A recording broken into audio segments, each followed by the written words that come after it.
Dzień dobry, ziomeczki i ziomale, witam serdecznie po przerwie. Słuchajcie, mam nadzieję, że odcinki, które kręciła właśnie Natalia z Marleną, wchodzą bardzo dobrze. Robiliśmy sobie taki test. Według mnie, przy tym co ja tam składałem, naprawdę te odcinki wypadły świetnie. Także gratulacje dziewczynom, spisały się na medal i kręćcie dziewczyny dalej. Róbcie tą robotę, bo naprawdę wychodzi wam to świetnie. Muszę powiedzieć chyba, że wychodzi wam to lepiej niż mi.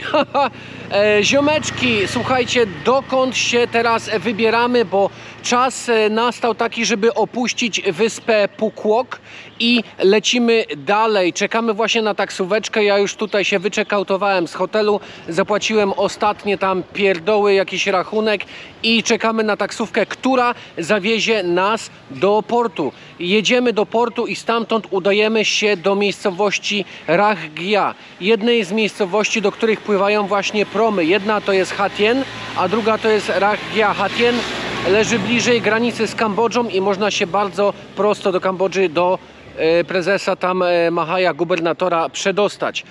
A my płyniemy do Rahgia, bo stamtąd na drugi dzień będziemy mieli prom. Na razie nie powiem dokąd, ale się wkrótce dowiecie. Także zapraszam z nami i widzimy się niedługo. Jest i taksówka, zjawił się właśnie ziomek, który tutaj pomaga z bagażami. Natalia jeszcze ogarnia coś tam na recepcji, a my się pakujemy. I co to jest? To jest Mitsubishi Expander. Dzisiaj nas zawiezie do portu. Droga będzie trwała jakieś pół godzinki, coś koło tego. Prom jest o godzinie 10:10, no a jest teraz 8:45. Także mamy dużo czasu, jeszcze na pewno jakiegoś kawona gdzieś tam spijemy, nie? Jest i oto tutaj twórca, który teraz nagrywał dla Was odcinki tutaj z Marleną na kanał. Chciałem się po prostu dowiedzieć, jak to jest być po drugiej stronie kamery. Jak dla mnie nagrywanie było dużo płynniejsze niż jak ja jestem nagrywana. Łatwiej mi się było w tym odnaleźć, ale też takie to jest rozwojowe narzędzie, bo zauważyłam też dużo swoich błędów, jakie popełniam, dużo wypowiedzi, że powtarzałam jakieś słowa ciągle, z tego się nie zauważa na co dzień, jak się idzie, mówi cokolwiek, a na kamerze jednak wszystko widać. Więc naprawdę fajne doświadczenie. Dziękuję, że mogłam skorzystać. No to przybyliśmy do portu i teraz trzeba zabrać bagaże w dłoń. Dziękuję. Panie Danielu, jeszcze czapka. Masz wszystko, wziąć Ci coś? Thank you, bye bye. Dobra, to chodźmy. I nasz kierowca powiedział, że musimy dojść z buta. Musimy dojść z buta tam do portu. No chyba tam raczej nie będzie żadnego miejsca na kawę, coś podejrzewam. Jeżeli już, to może i tutaj przy porcie to taka najszybsza możliwość. Ale co, podejdziemy tam i tak zobaczyć, co tam się dzieje. Zobaczcie, Natalia wyczaiła i mówi, żebym to sfilmował. Patrzcie na to. Przy porcie całe mnóstwo śmieci jest. Zobaczcie, to się aż ciągnie w tamtą stronę. Sprzątajcie! Ty, kochanie, dawaj, bierzemy jakąś łódkę tutaj i płyniemy sami. Będziesz starszym sternikiem, a ja mogę tutaj zostać majtkiem pokładowym, z miotłą będę zapierdzielał. Zgromadziło się trochę ludzi oczekujących na prom, tak jak i my tutaj przybyliśmy. Jest niecała godzina do odpłynięcia promu. O czym by było warto wspomnieć? Warto by było wspomnieć o tym, ile kosztuje taka przyjemność podróży promem z Pukłok do Rahgia. Jest strona internetowa www.superdong.com.vn, na której można się zaopatrzyć oczywiście w takie bilety. U pośrednika, uprzedzam, jak zawsze będzie drożej. Ile zapłaciliśmy za ten prom? Za ten prom zapłaciliśmy 324 000 wietnamskich dongów za osobę. Podpływa nasza krypa, słuchajcie, parkowanie właśnie tutaj zalicza. Trochę przed czasem, ale to nawet i lepiej. Trwa rozładunek krypy. Zobaczcie, jak oni sobie wyjeżdżają. Mają tutaj takie podkładki zrobione i wyjeżdżają sobie skuterami z Łodzi, a drudzy wjeżdżają. No nie jest jakaś największa ta krypa, no ale mi się wydaje, że w środku to będzie znacznie lepiej wyglądać. Ale numerek 7 to jest mój szczęśliwy. To jesteśmy w środku i wbijamy, jakie mamy miejsca. Oczywiście mamy też miejsca szczęśliwe, czyli mamy 7H i 7G, co jest w środku. Proszę, zapraszam Cię, kochanie. Przy oknie będziesz siedzieć, jak większość wszystkich podróży. O, dziękuję Pani. No, piękny będziesz mieć widok, kochanie. Zobaczcie, dosyć dobrze zapiernicza tą łódką. A chciałem się dowiedzieć, ile czasu będziemy płynąć. A będziemy, kochani, płynąć 2 godziny 15 minut. Także wygląda na to, że to jest dosyć spory kawałek. Chciałem jeszcze dodać, że pan roznosił takie chusteczki mokre do rąk i wodę. I to jest właśnie w cenie przejazdu. Zapraszam na wycieczkę po Łodzi. Na Łodzi się powodzi. Odkryłem, że tutaj można jednak wyjść na zewnątrz i chciałem Wam pokazać, jak to wygląda na zewnętrznym. Trzeba trochę uważać, jak się idzie podczas jazdy, bo telepie. Bo krypa jest mała, dlatego telepie. O, proszę.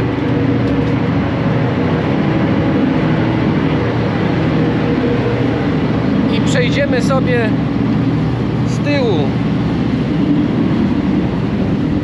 Czapkę ściągnę, bo by mi wywiało.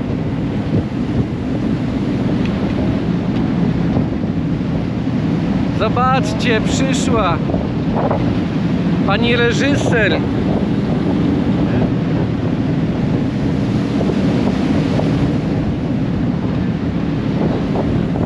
Ogólnie fajnie. W środku tak bardziej czuć to, że rzuca, nie? Dotarliśmy już do Ragia. Jesteśmy w porcie, w sumie już wyszliśmy i teraz musimy odnaleźć nasz hotel. Musimy zobaczyć, gdzie to jest. Ja już wyciągam zaraz telefon i będziemy sprawdzać lokalizację, gdzie my dokładnie jesteśmy, jak daleko mamy do hotelu. Myślę, że jakieś nie dalej niż jakieś 600 metrów, może coś koło tego, nie?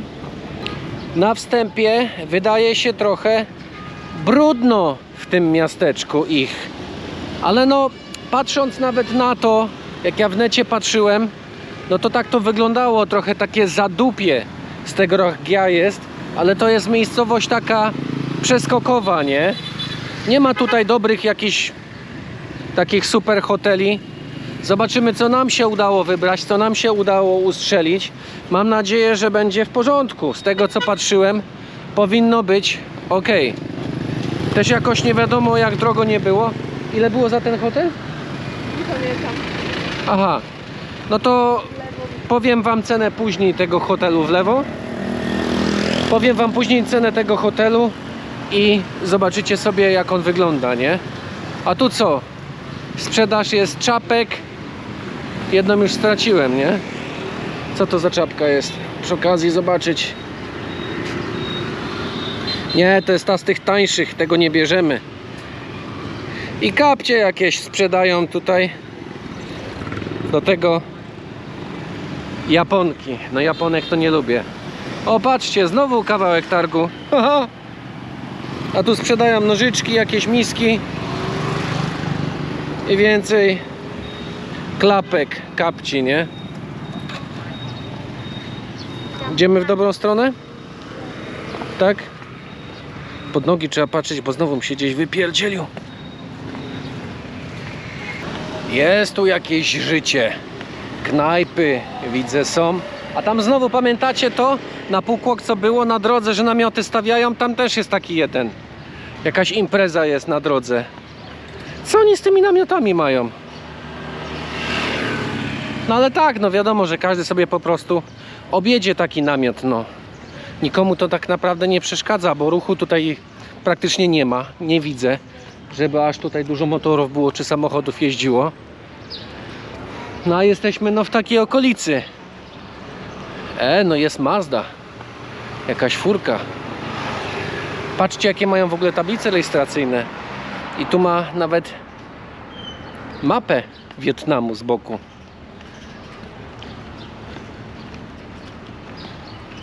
Jest Dong Hai Hotel, tam jest nasz hotel.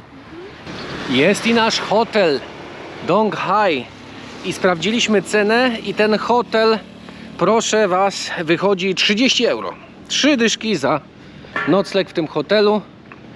Wbijamy do środka, zaczekinujemy się szybko. Ja muszę do toalety, bo się zaraz zleję w gacie. Dzień dobry.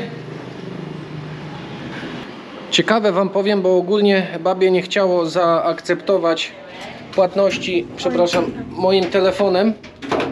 I terminal jakieś miał problemy i tylko kartą przyjęło płatność. Także telefonem się nie dało zapłacić. Jedziemy do pokoju, zaraz wam pokażemy, co my tutaj dostaliśmy. Sam jestem ciekawy. Pokój numer 202. Zapraszam do środka. Od razu po lewej stronie przy wejściu zlokalizowana jest szafa, w której są tylko japonki i do tego mamy jeszcze jakiś kosz na pranie. Standardowo jakieś napitki i makarony sztuczne. A w lodówce coś już jest włożone? Nic nie jest. Powietrze jest włożone standardowo. Kącik do pracy, w sumie 2 kąciki do pracy. Możemy pracować sobie tutaj albo tutaj. Duży telewizor. Jasny właśnie ten kąt jest. To jest bardzo fajne. Oj, nawet co to jest? Wyjście na balkon, czy co tam jest? Tak, mamy nawet balkon. Odkluczamy to. Proszę zobaczyć. I widok na nic. Jest jakieś takie osiedle, które tutaj się pewnie wybudowało jakiś czas temu. I pośrodek, na środku jest coś, co przypomina park. Ło, zamknę drzwi, bo tutaj co się w środku dzieje? Przeciąg się jakiś stał. No i łóżeczko. Łóżeczko, no wydaje się spoko, w miarę miękkie. I do tego zobaczcie, łazienka. Jak wygląda łazienka? Możecie sobie tutaj na łóżku być, jak wasz partner czy tam partnerka, cokolwiek tam macie, się kąpie. Zobaczcie. Wchodzicie sobie do środka i macie kibel. Ktoś może was obserwować, jak robicie kupę. Czajcie to? Co to w ogóle jest? Ale to jest takie standardowe w Azji. Jeszcze tu mamy taki prysznic. No tak. Ale mamy co? Zasłonę. Także można się spokojnie zabezpieczyć. Jeżeli ktoś nie chce być podglądany, to może sobie to zasłonić. Wyszliśmy z hotelu się troszkę pobłąkać. Szukamy coś do jedzenia. Tu jakaś pani stoi, sprzedaje zupki. Ale idziemy też obczaić lokalny market. Słuchajcie, tu jest jeden, jedyny market w okolicy. Winmart się nazywa. I idziemy sprawdzić, co oni mają w tym markecie. Może mają jakąś bułkę, którą mógłbym wcisnąć.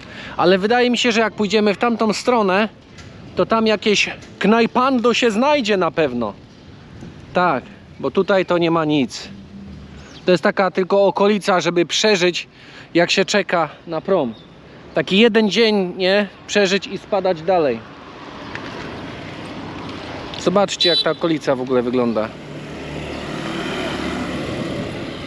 To, co Azjaci lubią najbardziej, cała półka zupek chińskich. No.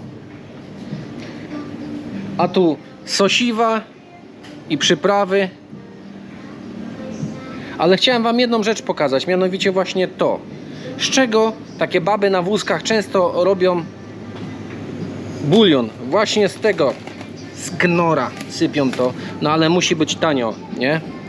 Dlatego trzeba patrzeć po garach, co oni gotują. Bo jak są kości, to już jest dobrze. To zanim znajdziemy jakąś knajpę, na pierwszego głoda wciśniemy sobie jakiegoś loda. Nawet się zymowało. Obeszliśmy z drugiej strony I zobaczcie, to był ten namiot, co wam pokazywałem. Tutaj nie wiem, czy to tak celowo jest zrobione, czy nie. Wygląda, jakby się wypierdzieliło, ale możliwe, że to jest po prostu w ten sposób tak przygotowane i przykryte, nie? A tu na rogu właśnie jakaś knajpa jest i do tego miejsca zmierzamy. Głodni. Patrzcie, takie biuro podróży, że na pewno pojedziesz. Ogólnie nic ciekawego tam nie było. Była jedna kobieta, która sprzedawała kawę, no ale kawą się nie najem, a te knajpy miały jakąś mega słabą ocenę. Także idziemy, kierujemy się bardziej do miasta, do centrum. Takie 10 minut z buta i coś się powinno pojawić. Macie okazję zobaczyć sobie stąd, jak teraz wygląda ten port w Rahgya. Zobaczcie na to, ile tutaj pływa śmieci, jakichś krzaczorów. Ale patrzcie, to jest najciekawsze, jaka tu jest woda spokojna, a tutaj jaki jest rwący prąd dosłownie. Patrzcie na to. Aż jakieś wiry są, zobaczcie. Patrzcie, jak to się wszystko tutaj kotłuje, nie? Patrzcie, jakie ładne drzewko ktoś ma przed domem. Fajnie to wygląda. To prawdziwe jest? Nie no, prawdziwe. Bardzo ładne. Patrzcie w ogóle na to, nie? No ja bym nazwał Rahgya ogólnie, tak? Miasto śmieci. I zobaczcie sobie tu. Tutaj wygląda jakby jakiś gościu zostawił sobie bluzkę, czy jakieś ubrania by sobie tu zostawili, nawet jednego buta i po prostu poszedł do tej wody i już nie wrócił, nie? Dziwne to miasto jest, naprawdę. Dobrze, że nie zostajemy tutaj dłużej, bo nie ma tutaj co robić. A czy jest co robić? Jakby się załatwiło 3500 ciężarówek, łopaty, grabie i miotły, to by było co robić. To już druga ekipa kolesi, co łowią sobie ryby w tym kanale. Patrz, kochanie, $100. A mówią, że pieniądze na ulicy nie leżą. Leżą, ale fałszywe. I co? To jest ta druga ekipa, co łowi ryby. Pierwsza ekipa miała we wiadrze jakieś takie małe pindole. A ci pewnie też coś złapali, ale tu jest więcej. Tu jest 2, 4, 6, 8 osób. Na ile wędek jadą? Raz, 2, 3, 4. Na 5 wędek jadą chłopaki. Coś złowili? Złowili. Hi. Câu cá. Aha. O, can I see? Co tam mają w środku? Rồi câu cá không có lưỡi, không có lưỡi, Bữa nào? không có lưỡi câu. Bữa nào đâu trời? Đó, nút đen bỏ lên. A, mają takie jakieś rybki. Zobaczcie sobie. Jest ich parę. Na co to łowią? A łowią na taki proszek. Zanęcają czy coś. I dziwny taki system jest jakiś butelkowy. Vô cho cái chai cơ mà. A, Có zobaczcie. bột. Na taki jakby sproszkowany chleb. Mają taki dziwny system butelkowy, że tam dają chyba przynętę, ryba sobie wpływa i oni potem to wyciągają. Zobaczcie. Trochę prochu. Zarzucają.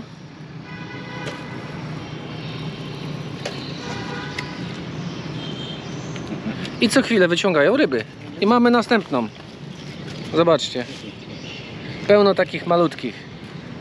A tu jeszcze więcej gangsterów rybnych. Tam było 8 osób, a tu jest więcej. Tutaj ich 2, 4, 6, 8, 10, 12, 14. Z 14 gdzieś tutaj jest. I wszyscy robią to samo, jak jeden. Wszyscy na proszek łowią. Jest i cywilizacja, proszę Państwa, większa. Więcej motorów, więcej samochodów, więcej spalin. Prawdziwy Wietnam. Zobaczcie, jakie piękne stanowisko tutaj jest. Ludzie z maczetami. Wszelkiego rodzaju rzeczy tu są do kuchni i do obrony, ale jakieś takie stare. Tu mamy taki na przykład. Zobaczcie. Mamy takie kosy. O, to już jest ciekawe. I z tej strony jeszcze takie bardziej starawe. O, zobaczcie sobie na to. Ja tu gadu, a my się robimy głodni. Ha, ale tu jest tyle rzeczy do pokazania w tym miasteczku. Naprawdę sporo. I znowu 100 dolców na ulicy. I kolejna setka.